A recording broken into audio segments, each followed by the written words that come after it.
The alien research ship Dawnlight drifted helplessly at the edge of the solar system. Outside its shining hull, waves of deadly energy rolled through the void. The solar storm had come without warning, a wall of radiation and charged particles tearing through space like an invisible fire. Inside, alarms screamed. Red lights flashed across the control deck. Panels flickered and went dark one by one. Captain Lurek, a tall, silver-skinned being from the peaceful world of Sereth, stood frozen before the main display. His large black eyes reflected the storm's glow. His voice trembled as he spoke. "Shields are collapsing. Power at 20%. We can't survive this." His crew worked desperately at their consoles, slender hands shaking, typing commands into failing systems. None of their technology could stand against this chaos. Their ships were built for calm skies, not the fury of a dying star. Lurek turned to his communications officer. "Send a distress call. Any frequency. Someone must hear us." The officer nodded quickly and tapped the controls. "Broadcasting now, Captain." A mechanical voice echoed through the bridge. "This is the research vessel Dawnlight. We are trapped in a Class 3 solar event. Shields are failing. Requesting immediate assistance." Static filled the speakers. No reply. They sent the call again. And again. Still nothing. Outside, the storm grew brighter. Great arcs of light danced across the void, plasma waves strong enough to melt metal. The hull began to groan under the pressure. Fear spread through the crew. Some whispered prayers to their home gods. Others stared silently at the rising energy readings. They knew what those numbers meant. Lurek's hands shook, but he tried to stay calm. He had promised their families that they would return. That they would only observe the strange planet called Earth, a place the Galactic Council had labeled a death world. They came to study how life could exist there.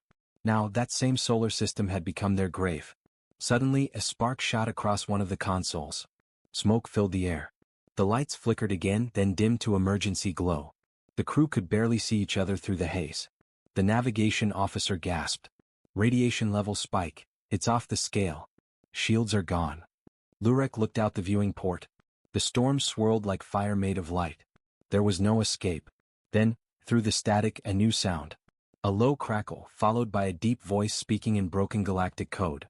"Is Captain Jack Thompson, of the Earth Defense Force vessel Thunderchild. Hold tight, we're coming to get you." Everyone froze. The communications officer turned sharply. "Captain, did he say Earth?" Lurek's heart began to race. The Death World. The planet they had come to study, full of life forms that had evolved in conditions no sane species could survive. "Check the source," Lurek ordered quickly. The officer ran a scan. His hands trembled as he read the result. Signal confirmed. "It's human." For a moment no one spoke. Every species in the Galactic Council had heard the stories, wild, unbelievable tales of the beings from that cursed world. Their oceans filled with acid storms, their mountains alive with fire. Gravity strong enough to crush bones. No one truly believed intelligent life could come from such a place. And yet, here they were. A voice came again through the comms, steady and confident despite the roaring interference. "Dawnlight, we have your position. Docking protocols are offline, so we'll bring you in manually. Don't panic, we've handled worse." Lurek could hardly breathe. "Handled worse?" he whispered. The first officer looked terrified. "Captain, they'll never make it through this storm. Their ship will be torn apart." Lurek didn't answer. He stared at the radar. Something massive was moving through the storm, slowly, steadily. A faint blip appeared on the screen, then grew larger. Out of the glowing waves of plasma, a shape emerged. Dark, heavy, scarred. The human vessel. It was nothing like the smooth silver design of the Council ships. It looked primitive, armored plates, thick walls, large engines glowing white-hot against the radiation. But it was coming, pushing forward through the storm as if nothing could stop it. "By the stars," whispered the navigator. "How are they still alive?" The Thunderchild drew closer. The alien crew watched in stunned silence as the storm crashed against its hull, and broke apart like waves on stone. Lurek could feel the vibration through his own ship as the human vessel locked its docking clamps in place. Then once again that human voice came through. "This is Captain Thompson. We're extending the docking tube now. Your life support is failing. Move fast when we connect." For a second no one moved. They were too stunned to react. Trust Deathworlders? Step into a ship built by creatures who lived among volcanoes and storms? But what choice did they have? Lurek stood tall. You heard the man. Prepare for transfer. They came for us, we'll trust them. The crew obeyed. The ship shuddered as the docking tube connected with a heavy clunk. Air hissed through the locks. Beyond the metal door they could see shapes moving, human shapes. Thick suits. Helmets. Lights glowing in the storm's red reflection. The door opened. The first human stepped forward, visor shining, voice strong over the radio. Welcome aboard, friends. Let's get you home. The aliens stared at him in awe. A being from a world of death, standing calm in the heart of a storm that could kill them all. For the first time in galactic history, the Deathworlders had come face to face with the rest of the galaxy. And nothing would ever be the same again. The airlock hissed open, releasing a wave of warm, heavy air. For the alien crew of the Dawnlight, it felt like stepping into another world, dense, hot, and alive. Their breathing masks strained to filter the thick atmosphere. The gravity hit them like invisible weights pressing down on their shoulders. They had arrived inside the human ship, the Thunderchild. Its corridors were made of rough, dark metal. Pipes ran along the ceiling. The lights flickered softly, giving everything a rugged, battle-worn look. It was nothing like the clean, shining halls of Galactic Council ships. This vessel looked built for war. Captain Jack Thompson stood at the end of the corridor, waiting. He was taller than most aliens had imagined a human could be, strong shoulders, a firm stance, and calm eyes behind a scratched helmet visor. He lifted one hand in greeting. Welcome aboard. You're safe now, he said. His voice was deep, steady, the kind of voice that could silence fear. Captain Lurek and his crew hesitated, still unsure. The translator earpieces hummed softly, converting human speech into galactic standard. The words sounded strange but clear. Lurek nodded weakly. Thank you, Captain Thompson. We owe you our lives. Thompson gave a small grin. Don't thank me yet. We still have to get out of this storm. He turned to his crew. Mason, take their people to medical. Alvarez, check their ship's condition once the storm clears. His officers moved quickly, humans of different shapes and colors, all focused, calm, and confident despite the chaos shaking their ship. The deck vibrated every few seconds as waves of radiation struck the hull, but no one panicked. The aliens followed the humans through narrow corridors. Each step felt like walking through mud. The gravity here was nearly double what they were used to. Their bodies ached, but the humans moved easily, their boots thudding steadily on the floor. The alien science officer, a thin blue-skinned being named Rineth, whispered to Lurek. Captain, they act as if nothing is wrong. How can they function under such pressure? Lurek could only shake his head. I don't know, but we are witnessing something remarkable. When they entered the medical bay, the aliens froze. The room was filled with strange equipment. Mechanical beds, heavy metal panels, screens flickering with strange human symbols. The air smelled of oil, sweat, and disinfectant. A human doctor, a woman with dark hair tied back, looked up from her station. You the visitors? Sit down. Let's check your vitals. This radiation storm isn't kind to soft-skinned folks. Her translator rendered the words politely, but the aliens could feel the firm, commanding tone. They obeyed without question. The doctor scanned them with a small device, not sleek like galactic tools but strong and functional. She frowned. Radiation levels are high, but nothing critical. You're lucky we got to you in time. Rineth blinked. How can you be so calm? The radiation outside could kill most species instantly. The doctor shrugged. We've seen worse. Earth's sun has mood swings. You get used to it. Her words made the aliens stare in silence. They were talking about a deadly storm as if it were a light rain. Back on the bridge, Captain Thompson watched the storm through reinforced glass. Electric light filled the void, plasma bursts slamming against the shields. The ship's frame creaked but held steady. Thompson adjusted a control dial. Hull temperature steady at 900 degrees. She's holding. His second officer grinned. Told you she'd make it through. Old Earth steel never quits. Through the viewing port, the Dawnlight floated nearby, glowing faintly as human drones clamped onto its hull to stabilize it. Thompson smiled slightly. Hang in there, friends. You'll live to tell the story. In the medical bay, Lurek and Rineth watched a holographic display showing the storm's progress. The alien captain spoke quietly. Their technology, it's not beautiful. Not elegant. But it works. Rineth nodded, still staring at the humans around them. Captain, I think we misunderstood them. We always believed they were primitive. But maybe, they're just built for survival. They both turned to look at Thompson through the glass window of the bridge. He stood tall, giving orders, unbothered by the violent storm shaking space around them.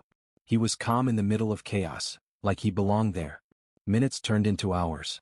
The solar storm finally began to fade. The shaking stopped.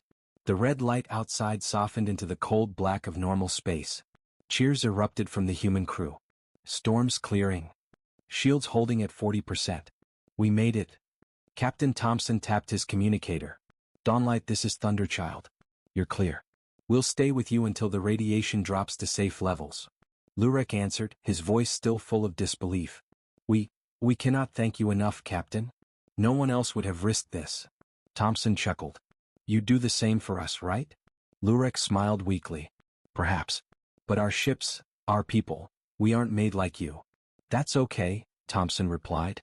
We're Deathworlders. We don't break easy. The aliens sat in silence after the call ended. Outside their window, the human ship floated like a steel mountain, black and scarred, proud and unshaken. Rineth whispered, barely audible. Captain, what kind of world creates beings like these? Lurek didn't answer immediately. He was still staring at the Thunderchild. A dangerous one, he finally said. And maybe that's why they've learned to face danger better than anyone else. As the humans and aliens worked together to repair systems, something strange began to happen. Respect.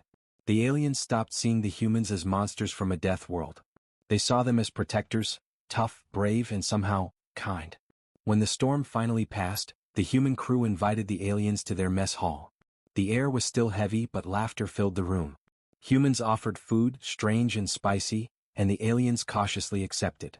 For the first time in centuries, two species from completely different worlds shared a meal together. One born from peace, the other forged in chaos. And as they sat together in that metal ship drifting through the stars, none of them could imagine that this single meeting would one day change the fate of the entire galaxy. The storm outside had finally calmed, but inside the Thunderchild, the air still buzzed with tension. The human crew moved like a well-trained machine, silent, focused, and efficient. The alien visitors from the Dawnlight watched them in quiet disbelief. Captain Lurek stood near a wide viewing port. He looked out into the darkness where his ship floated, damaged and powerless. The once proud vessel now drifted like a broken leaf in space. He sighed, his voice soft. We would have all perished without them.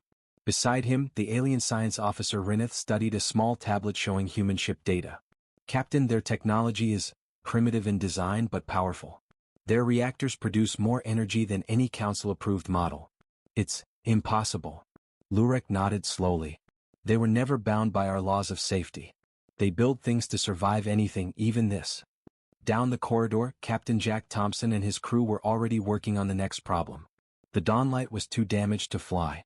Without help, it would drift for weeks before repairs were possible, if it lasted that long. Thompson stood before a holographic map of the sector. Their engines are fried. If we leave them here, the next solar wave will finish them off, he said. We'll tow them out manually. His officer, Mason, frowned. That's going to strain our own engines. We just came through hell, sir. Thompson smiled faintly. Then we'll go through it twice. Get the tow cables ready. When Lurek heard what the humans planned, he was speechless. You would risk your ship again just to pull ours out? Thompson nodded, his tone steady. You're guests in our system. We take care of our guests. Rineth turned to Lurek and whispered, Captain, they are insane. Lurek didn't disagree. But deep down he felt something else too, admiration. The Thunderchild's docking clamps released with a heavy clang. Metal cables snaked out from its rear bay and locked onto the Dawnlight's hull. The human ship's engines roared to life, burning bright against the black void. From the observation deck, the aliens watched the impossible sight, a smaller, rough human warship dragging their sleek but crippled research vessel through the remains of a solar storm. Radiation readings still flickered dangerously high, but the Thunderchild pressed on, steady and unyielding. Rineth whispered softly, How do they endure this? The pressure, the heat, the danger. Lurek replied quietly, They were born in it. Hours passed. The storm faded behind them, replaced by the quiet hum of normal space. Finally, the tow lines retracted, and both ships slowed to a safe drift. Captain Thompson sent a message. We're clear of the radiation zone. You're safe now, Dawnlight. On the alien bridge, cheers and relief spread through the crew. Some wept softly. They had been saved, not by the Council, not by any known ally, but by the beings everyone called monsters. Later, in the Thunderchild's briefing room, the two captains met face to face for the first time without helmets. The air was still heavy for Lurek's lungs, but he forced himself to stand tall. Thompson's hand was rough and scarred as he extended it. Jack Thompson, Earth Defense Force. Glad you made it. Lurek hesitated before reaching out. His hand trembled slightly as he touched the human's palm. The skin was warm, solid, and felt like gripping the surface of a living stone. Captain Lurek of the Dawnlight, he said. We owe you everything. Thompson shook his head. You don't owe us a thing. We're explorers too. Just happened to be in the right place. Rineth, standing nearby, couldn't help but ask. How could you survive that storm? Even your suit seemed fragile. Thompson chuckled, sitting down. Fragile? Maybe. But Earth made us tough. Our world throws hurricanes, volcanoes, and quakes at us every year. You either adapt or die. So we adapted. He leaned forward slightly. You'd be surprised what a Deathworlder can live through. Rineth recorded everything, unable to hide his fascination. Our council scientists will not believe this, he whispered. They'll say we exaggerated. Thompson smiled again. Then bring them here. Let them see it with their own eyes. The human's confidence was both terrifying and inspiring. There was no arrogance, no cruelty, just quiet certainty. As the humans shared food and water with the alien crew, the differences between them became even clearer. The aliens struggled with the dense air and strong gravity, while the humans moved freely, laughing and joking like it was nothing. The food humans offered smelled strange, spicy and hot. One alien took a cautious bite and nearly coughed from the heat, but Thompson laughed kindly. Not bad, huh? That's mild for us. Lurek managed a small smile. You people truly live dangerously, even in your meals. Danger builds character, Thompson said with a grin. And flavor. When the meal ended, the aliens were guided to temporary quarters. As they rested, Lurek stared out the small viewing window beside his bed. Outside he could still see the Thunderchild's hull, scarred, burned but strong. He thought about everything he had witnessed in the past day, a ship that refused to break, a crew that refused to run, and a captain who had faced death like it was just another day's work. He whispered quietly to himself, if these Deathworlders can survive the fury of a sun, what else could they survive? He didn't know that soon the entire galaxy would learn the answer to that question. For this was only the beginning. The first contact that would make humanity a legend among the stars. The Dawnlight was safe for now. Repairs had begun, with both human and alien engineers working side by side. But even as the aliens watched the humans work, a quiet unease grew among them. Captain Lurek stood on the observation deck, hands behind his back. Below, human engineers climbed across the ship's hull with magnetic boots, fixing torn plates and broken emitters. They moved without hesitation, even though radiation levels still flickered dangerously close to lethal. He couldn't understand it. No being from the Galactic Council would ever risk themselves like that, not after a storm like this. And yet, the humans laughed while they worked. One even waved at the camera drone that recorded them. Lurek turned to his science officer. Rineth, do they not feel fear? Rineth adjusted his translator and frowned. I don't think they feel it the same way we do, Captain. Their biology, it's built for stress. Their bodies thrive in it. He pointed to his readings. Look, heart rate, oxygen level, muscle activity. They're calm under pressure that would kill us. Lurek looked again at the humans on the screen, scarred, smiling, alive. He whispered to himself. Maybe that's why they survive where others fall. That evening, Captain Jack Thompson invited Lurek and his officers to the Thunderchild's observation room. Through the wide glass panels, Earth's distant sun glowed faintly in the background. The human captain poured a drink, something golden, warm, and faintly sweet. This is honey whiskey, he explained with a grin. Something our ancestors made to stay warm on cold nights. Rineth scanned it nervously with his device. It contains ethanol, a toxin. Thompson laughed. Yep. We drink poison for fun. The aliens froze, unsure if he was serious. But when Thompson took a sip and smiled, they realized he wasn't joking. Lurek tilted his head slowly. You willingly consume toxins? A lot of our foods are toxic to someone, Thompson replied. Our bodies got used to fighting off worse things long ago. He leaned back in his chair, watching their reactions. You see, Earth doesn't forgive weakness. You either adapt, or you vanish. The words sank deep into Lurek's mind. He had studied hundreds of species, seen entire worlds full of life, but never one that lived by such brutal truth. Later that night, Rineth couldn't sleep. He sat in the alien quarters, reviewing every file they had gathered about Earth. The data was incomplete, filled with contradictions. Lush jungles beside frozen wastelands, peaceful cities surrounded by oceans of storms. One report caught his eye. Average surface temperature variance, plus or minus 60 degrees Celsius. He blinked in disbelief. How do they live there? Then another entry. Native predators, thousands. Largest capable of swallowing humans whole. And another. Diseases, toxins, constant natural disasters. He leaned back, shaking his head. Their world itself tries to kill them every day, and they call it home. For the first time, Rineth understood the nickname the Council had given Earth, Deathworld. But what terrified him most was that humans didn't seem to hate it. They loved it. The next day, the Thunderchild's crew performed a stress drill, an emergency simulation where every light flashed red and alarms screamed. The aliens panicked immediately, assuming a real attack was underway. But the humans? They moved in perfect rhythm, shouting orders, sealing bulkheads, checking systems. In less than 2 minutes, they had contained every emergency. When it ended, Lurek stared at Thompson in shock. That was a test? Yeah, Thompson said, smiling. We do it every week. Rineth was still trembling slightly. You train for chaos? We live with it, the human replied simply. It's how we stay alive. As the hours turned into days, a strange friendship began to grow between the two crews. The aliens taught humans about plasma theory, ion drives, and council navigation codes. The humans shared field rations, jokes, and stories of the storms and wars of old Earth. One night, while looking at the stars, Lurek asked quietly, Captain, do you ever get tired of fighting your world? Thompson looked at him for a long time before answering. We don't fight it anymore. We respect it. Earth made us who we are. Every scar, every loss, it teaches you to keep moving. To protect what's yours. He pointed to the stars. And now, what's ours isn't just Earth anymore. Meanwhile, far away in Galactic Council space, the story of the Dawnlight's rescue had begun to spread. Whispers filled every channel, tales of humans flying into solar storms and surviving what no Council ship could. Most dismissed it as exaggeration. But others, the soldiers, the explorers, the ones who had seen battle, listened carefully. In the grand chambers of the Council itself, debates had already begun. Deathworlders cannot be trusted, one ambassador argued. They are reckless, dangerous.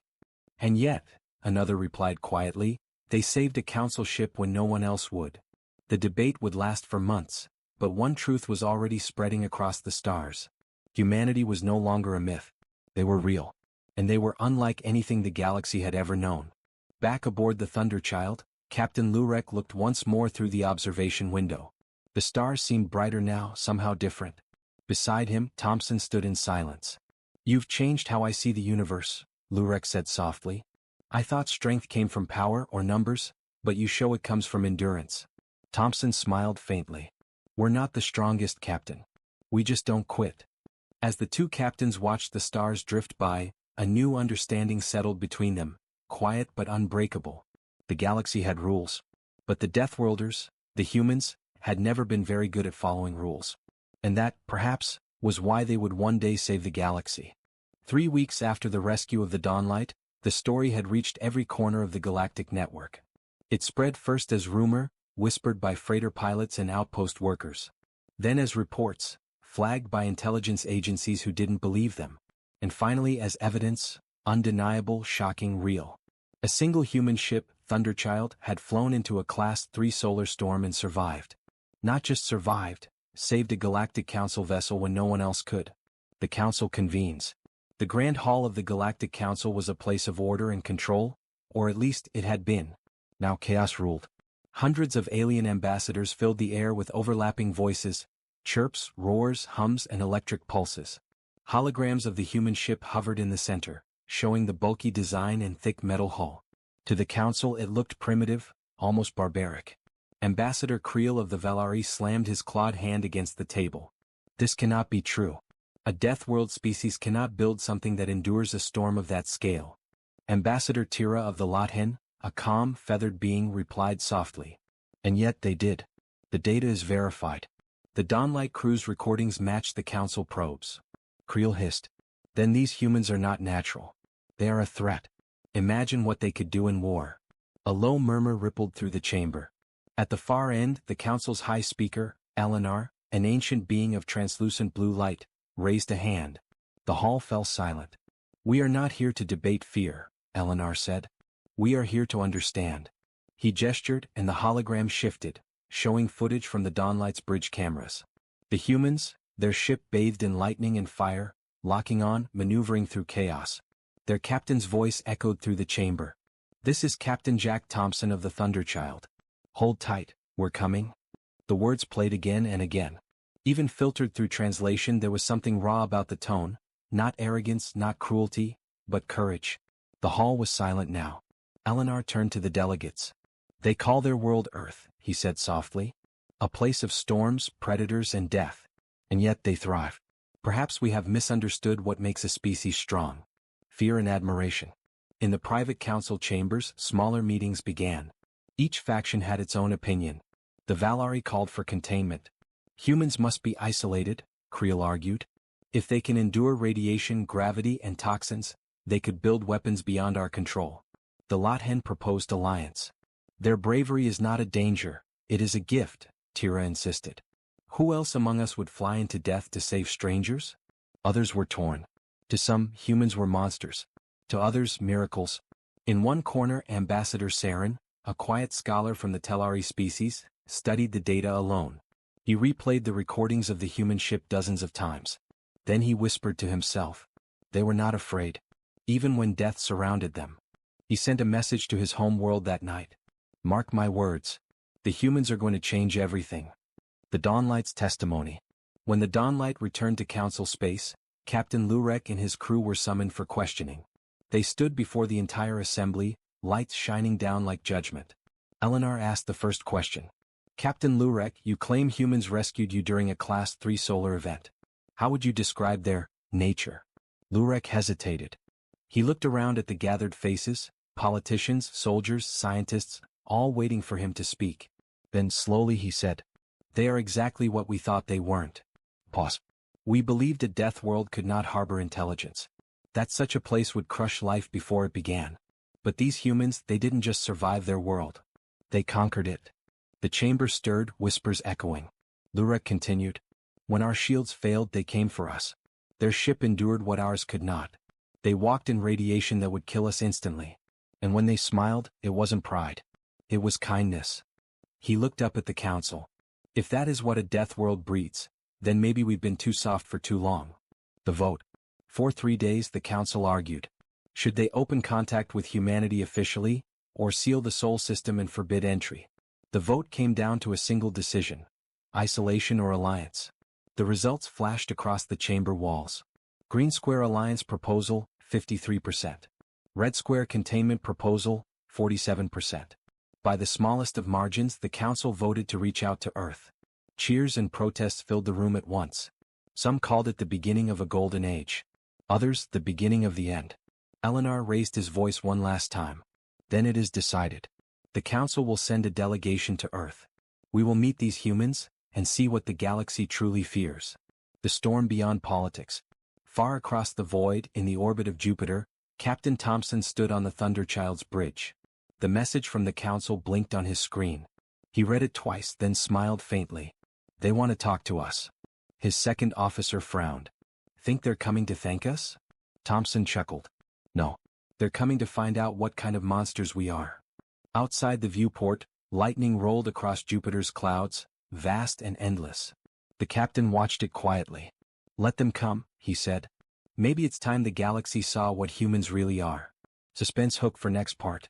As the council fleet prepared to journey toward Earth, tension filled every world. Would this meeting bring peace, or start the most unpredictable war in galactic history? Because one truth had already become clear. The galaxy had studied the stars for thousands of years. But now, for the first time, the stars were looking back. The council fleet arrived at the edge of the Sol system 2 months later. 10 ships, sleek, bright, and full of the galaxy's finest minds. They came not to conquer, but to understand. For the first time in history, the Galactic Council would meet the Deathworlders face to face. Arrival at Earth. From the observation decks of the council ships, the aliens stared in silence. There it was, the planet called Earth. Blue oceans, white storms, green lands divided by glowing cities. A world both beautiful and terrifying. Sensors reported strange readings immediately. Massive radiation belts. Shifting magnetic storms. Gravity far beyond galactic norms. A dozen ambassadors whispered the same thought. How can anything live there? Their ships trembled slightly as they entered orbit. Even this high above the surface, Earth's environment pushed their technology to the limit. Ambassador Tira of the Lothen turned to her pilot. Hold position. Wait for their signal. Seconds later, a message came through, clear, direct, and human. Council Fleet, this is Captain Jack Thompson of the Thunderchild. Welcome to Earth. Please follow the beacon for docking. The aliens glanced at each other. That voice, strong, calm, unshaken, was already legend. The first meeting. The landing site was built on a vast platform near the edge of the Atlantic Ocean. Waves crashed below, winds howled around steel towers, and storm clouds painted the sky red at sunset. The council delegation stepped out carefully, wrapped in protective suits against the gravity and air pressure. Even with advanced equipment, several of them gasped for breath. Waiting for them stood a group of humans, soldiers, engineers, scientists. At their front, Captain Thompson, wearing his simple Navy uniform and that same confident smile. Welcome to Earth, he said, extending a hand. Don't worry, we turned down the gravity in this zone by a few % for your comfort. Ambassador Tira accepted the handshake awkwardly. Her translator buzzed, confused by the gesture. You touch hands as greeting? Thompson smiled. It's how we say no harm. She glanced at his eyes, steady, unblinking, curious. There was warmth there but also something else, something ancient. Tour of the Deathworld. For 2 days the council delegation toured Earth. They visited the icy mountains of Norway, the deserts of Australia, the deep forests of the Amazon. Everywhere they went, the same truth repeated itself. This world was alive, and everything on it wanted to kill them. They saw insects that bit through armor, plants that trapped small animals, winds that could tear metal sheets apart, and humans, smiling, working, building in the middle of it all. Ambassador Creel of the Valari muttered through his respirator. This is madness. Every ecosystem here is hostile. Thompson walked beside him. And yet, we learned from it. Every danger taught us something, how to adapt, how to fight, how to survive. He gestured at a field of solar panels glowing beneath the sun. Our world made us strong. Not because we wanted to be, but because we had no choice. The words echoed in Creel's mind for hours. The truth of humanity. On the third day, the humans invited the delegation to a large hall beneath the city of Geneva, the home of Earth's United Command. The walls were covered with images. The first fire, the first ship, the first steps on the moon. At the center stood a single plaque with the words, "We were born in chaos, but we chose to build." Ambassador Tira touched the surface gently. Your species suffered so much. Thompson nodded. We lost billions. Wars. Disasters. Our own mistakes. But every time we fell, we stood again. That's the only reason you found us among the stars. A silence followed. For the first time, the council delegates felt something strange, respect mixed with awe. Eleanor, the high speaker, turned to Thompson. You've survived the impossible. But tell us, Captain, do you seek war or peace? Thompson smiled faintly. Neither. We seek balance. We don't want to rule anyone. But if the galaxy ever needs help, we'll be there. Eleanor studied him carefully. Even for those who once feared you? Thompson looked toward the stars visible through the dome. Especially for them. Legends are born. The council returned to orbit days later, their ships loaded with data, memories, and unanswered questions. But something had changed. Every ambassador who walked the surface of Earth carried the same feeling in their hearts. The humans were not monsters. They were miracles wrapped in scars. In the following weeks, news spread across the galaxy. For the first time, the Galactic Council formally recognized humanity as an independent member world. Messages poured in, requests for alliances, trade, and defense cooperation. But some worlds whispered darker things. If they can survive that planet, what happens when they start to expand? What if their wars reach our stars? Fear and admiration, side by side. It was always that way with humans. A warning in the stars. Months later, as the council began its next session, an urgent signal arrived from the outer colonies. Unknown ships, powerful, fast, and silent, were invading the border systems. Panic erupted across the chamber. The council cried out for help, but their fleets were days away. Then a new signal came through the network. Short, clear, and human. This is the Earth Defense Force. We're already en route. Ambassador Tira froze as she recognized the voice. Thompson. The council hall fell silent, listening as the message continued. You gave us a place in your galaxy. Now let us return the favor. The final scene. In deep space, the Thunderchild and a fleet of human ships accelerated toward the threat. Engines roared. Radiation shields flared. They were flying through storms and chaos, exactly where humans belonged. Captain Thompson looked out the viewport as stars streaked past. They once called us Deathworlders, he said quietly. Maybe they were right. His second officer smiled. Then let's show them what that means. As the human fleet vanished into the black, a transmission reached every world of the Galactic Council. The Deathworlders stand with the galaxy. And for the first time in recorded history, every species looked toward Earth. Not with fear, but with hope. Because legends are not born in comfort. They are forged in fire. And humanity, the children of the Death World, had just become the guardians of the stars.